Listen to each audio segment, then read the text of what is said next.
Buenas tardes con todos, yo les voy a hablar sobre el miembro anterior. Comenzamos por la escápula.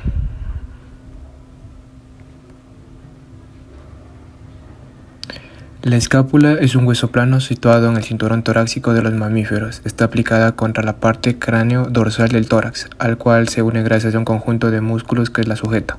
Tiene forma triangular, 2 caras, 3 bordes y 3 ángulos, y el eje longitudinal situado oblicuamente. El húmero es un hueso largo que constituye al esqueleto del brazo. Su eje longitudinal está situado oblicuamente, formando un ángulo de 55 grados. Este ángulo es mayor en especies pequeñas, ya que en ellas la situación del brazo es menos horizontal. El húmero se extiende desde el hombro, donde se articula con la escápula, hasta el codo, donde articula con el cúbito y radio.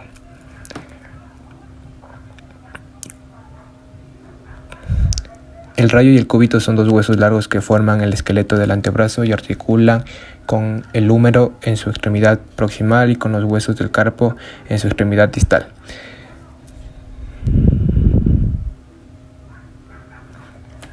El carpo está formado por un conjunto de huesos cortos que articulan de manera compleja. Los huesos se sitúan formando claramente dos filas, la proximal que articula con radio y cúbito y la distal que lo hace con los huesos del metacarpo. El metacarpo está formado por un número variable según una especie de huesos largos que se enumeran desde el lado radial al cubital. Y finalmente las falanges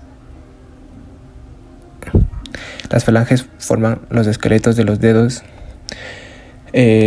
Por ejemplo, en los caballos el único dedo que tiene en cada extremidad consta de 3 falanges, proximal y medial y distal. Gracias.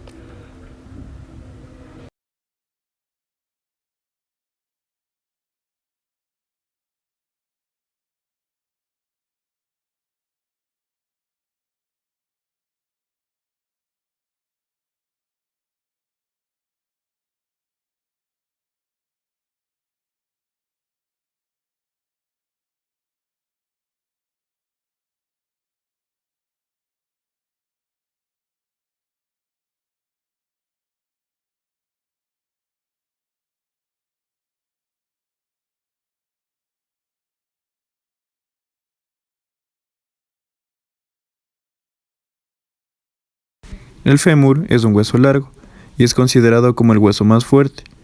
Es el principal del esqueleto del muslo y está dividido en 3 segmentos: epífisis proximal del fémur, diáfisis del fémur y epífisis distal del fémur, donde se encuentran los cóndilos medial y lateral. El fémur se articula con la tibia para formar la articulación femorotibial, la cual está formada por los cóndilos del fémur, la epífisis proximal de la tibia y los meniscos articulares. El fémur también se articula con el acetábulo para formar la articulación coxofemoral. Esta está formada por la epífisis proximal del fémur y el acetábulo. La rótula es un hueso sesamoideo ubicado en el tendón de la inserción del músculo cuádriceps del miembro pélvico, y su forma es triangular.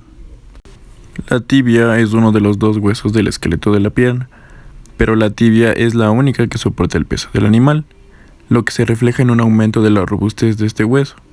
Esta se divide en 3 partes: la extremidad proximal con una superficie articular para la articulación tibiofemoral, el cuerpo, y la extremidad distal con su superficie articular para la articulación tarsocrural. El peroné es el segundo hueso del esqueleto de la pierna. Corre a lo largo del borde lateral de la tibia y no se articula con el fémur proximalmente. Como la tibia soporta la mayor parte del peso del animal, el peroné se reduce. El peroné está dividido en una extremidad proximal con la cabeza, un cuello, un cuerpo y una extremidad distal que forma el maleolo lateral. Los huesos del tarso componen la primera fila del esqueleto del pie. De proximal a distal, los huesos del tarso están dispuestos en 3 filas. La fila proximal compuesta por el hueso tarsal tibial y hueso tarsal peroneo.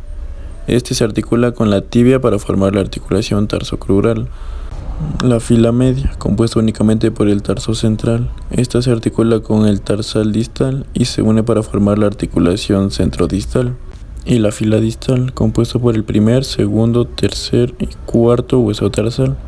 La tercera fila de huesos del carpo se articula con los metatarsianos para formar las articulaciones tarsometatarsianas. Típicamente los huesos metatarsianos son 5 huesos largos en el extremo distal del miembro pélvico. Los metatarsianos son más largos y delgados y con una corteza más fuerte que los del miembro anterior. Se dividen en 3 partes: una extremidad proximal, un eje y una extremidad distal. Los dedos están formados por 3 falanges, las cuales son huesos cortos, excepción de la primera falange, la cual es el hueso más corto de los huesos largos. Las falanges se dividen en falange proximal, falange medial y falange distal.